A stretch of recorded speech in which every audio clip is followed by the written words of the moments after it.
So ngayon nga guys, tuturuan ko kayo kung paano palitan ang crank ng mountain bike guys. So ito kasi yung bisikleta ko guys, ito nakaayos na siya. Ang problema niya kasi is ano siya, tingnan nyo guys, umaalog na siya kasi ano, kaagamit, nasira na yung ano niya, yung sa loob niya, yung bearing tsaka yung mismong ano niya, thread dito guys, yung thread dito, tapos ito pa, ito din. So ngayon papalitan natin siya para hindi na siya ganito kalikot. Tignan nyo, ito guys, meron akong nakita sa junk shop, nakakamukha rin ng aking crank. So ito siya, ito set na siya, ayan guys, kumpleto rin. At mura ko lang nabili sa junk shop kasi sobrang mahal nung pag bumili ka ng original guys, yung branded tsaka brand new.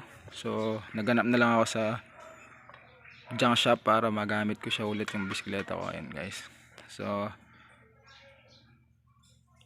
ito guys, kakalisin natin to ito, ayan guys, pupukpukin natin naman yan. So panoorin nyo na lang ako guys paano ko siya palitan. So ito na nga guys, papalitan na natin yung kanyang crank. Ito, so maglalagay muna ako ng ano,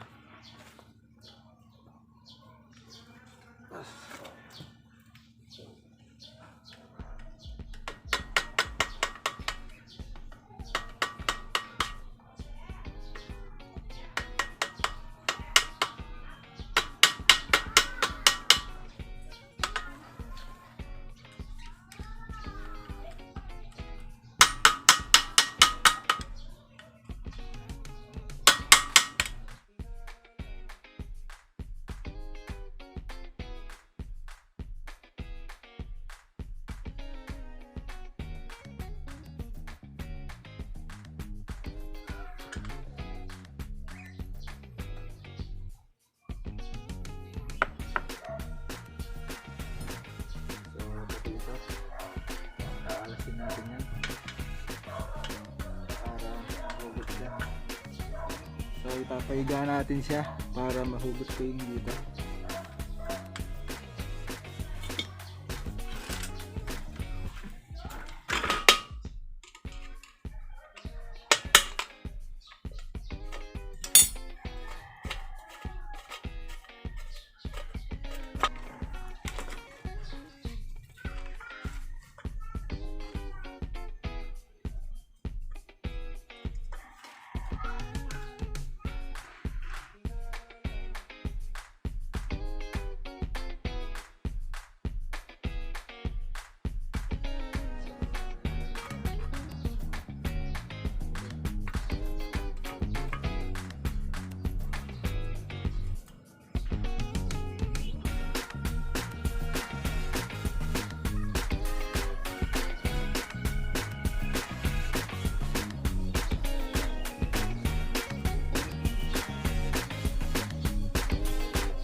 Okay na.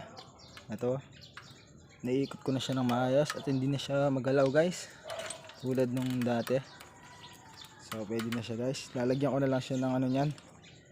Ng grease. Ng grasa. Para mas dumulas siya. Pero ayan guys. Okay na siya. Okay na rin dito.